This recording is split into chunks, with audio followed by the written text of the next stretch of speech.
Thank you, Mr. Speaker. I rise pursuant to Standing Order number 87 to inquire through you, Chair, that how comes that this House... Which Chair? Through you, Mr. Speaker, that how come the chairs of the House leadership, both of the minority and the majority, are empty. It is only last week that we had a serious discussion on the absenteeism of chairmen of committees and leadership, and a proposal was made on disciplinary mechanism to be undertaken. I would want to inquire what action shall be taken against the House leadership from both ends. Honorable Barashina was patched, but today he's here and he's been here. And the person who was calling on him, on his absenteeism, is not here, Mr. Speaker. How can this House proceed? What is this that makes the leadership to lack the desire to be here, that we want to condemn the members when they don't come here? Now we are struggling to call on the quorum, and the leadership who would have contributed to the quorum are absent in the House, Mr. Speaker. I stand guided on this particular question. Yes, KJ?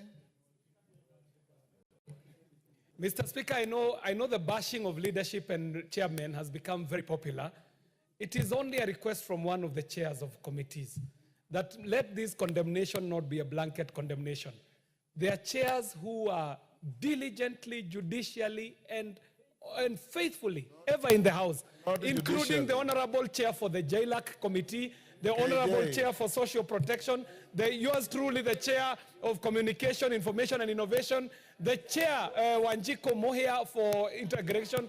They are normally in the House dutifully, all the way to the close of business. So as the condemnation of chairs becomes so popular in this House, kindly let it not be a blanket condemnation. Thank you very much, Mr. Chair. And the Chair for Transport, once in a while. And KJ, the correct English is judiciously, not judicially. Judiciously. Yes, Oundo. Speaker, I know I might not be qualified to offer you any advice or any counsel, but where I come from, we know we are fishermen. We always say the small fish can actually advise the big fish.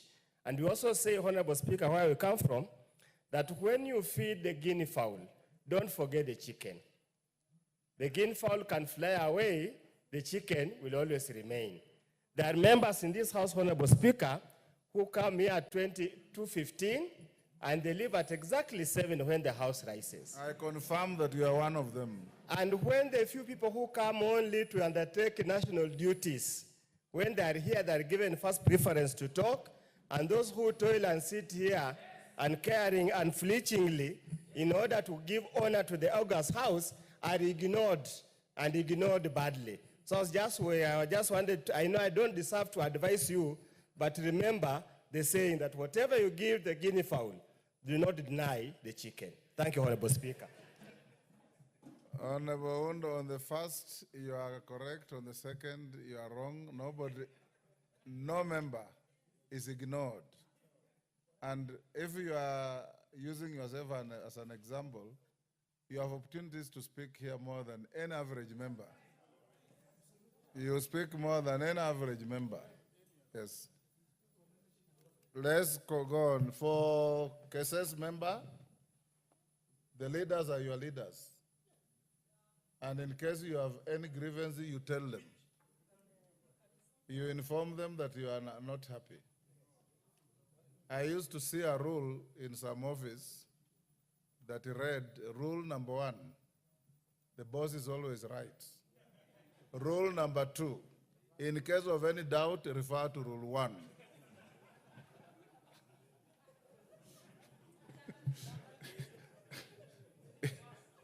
Yes, Ferdinand?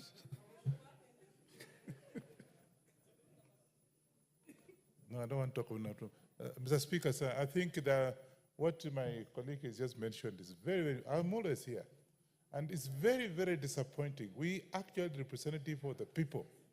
And the chairman, apart from a few of them, are never in the House. So, and of course, most of these things go through our chairman. So I think it has to come from the chair, from the speaker's position, to warn the chairs of various committees to be here present and deliver some of these things, because we are getting very embarrassed. And you know, we are actually live on the TV, and you find that the chairmen of various committees are not in the House. Speaker, do something about it. Thank you. I think let's go on, honorable members. Next order. Yes, yes, Melly. Mr. Speaker, I rise to also input on this discussion that the chairs and the leadership, yes, are like any other human being, and they have a lot of commitments.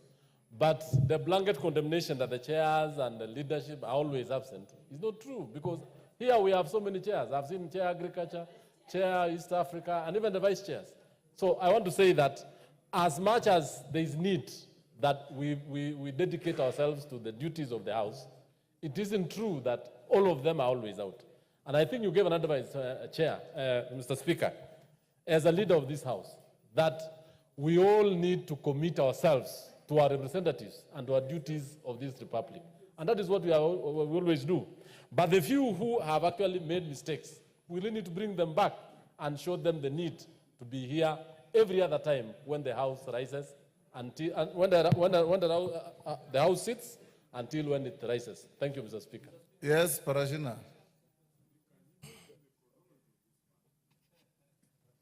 Yes, next to you. Okay, thank you, Speaker, for giving me this opportunity. I'm so much grateful. I think today I'm the lucky person, because the other time the leader or the majority leader lied to this House that I always don't come to this House. I always come, and I always make my good comments and contribution. So, order, Parashina. Yes. The word lies and parliamentary withdrawal. I withdraw, Mr. Speaker, sir. Okay, go on. So, Mr. Speaker, I really want to say that I might come again to request that to apologize and withdraw that statement also from him, because I always come here to articulate issues, and I know the only time that the majority leader comes here, or our leaders, they only come here when they are pushing an agenda, but they don't come to the floor on the contributions of the real issue that's affecting our country or issue that we need to debate. Thank you, Mr. Speaker. Honorable members, let's not overflog this matter. I know that many members, some chairmen are always here. There are also others who are persistent offenders who don't come. So I have advised you before, members, that we Chairman McClub,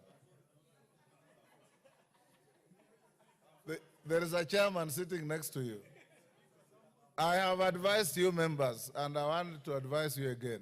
In my many years in Parliament, the Speaker always found me in the House, and I followed the Speaker when he's leaving the House. Always.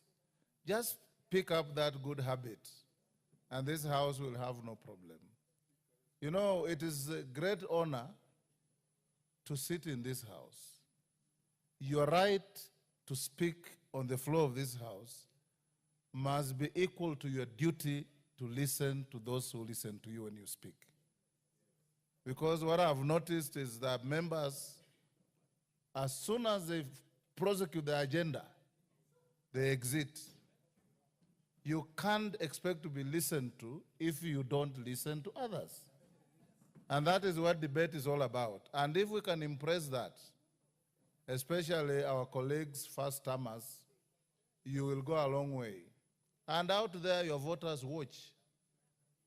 I see people in social clubs glued on phone when the House is sitting, and they're watching proceedings to see whether my member of parliament is in the House, whether my member of parliament speaks, and if he speaks or she speaks, do they make sense? The public is no longer the old public who wait for leo katika bunge. They follow everything that we do here. So let's invite Honorable Soro and your team on both sides of the House. Ensure that when the House starts, he's just come. Ensure that when the House starts, we appreciate that you have other duties out there. But when the House starts, at least let's have leadership on either side of the House. If it's not the leader, the whip. If it's not, your deputies, so that they can be able to help the House move on. Today we rang the quorum bell for about 15 minutes. And I kept on asking where the chief whip was. But since you are here, you've purged yourself of the contempt, let's move on to the next order. Order number 4, petitions. Order number 5, papers.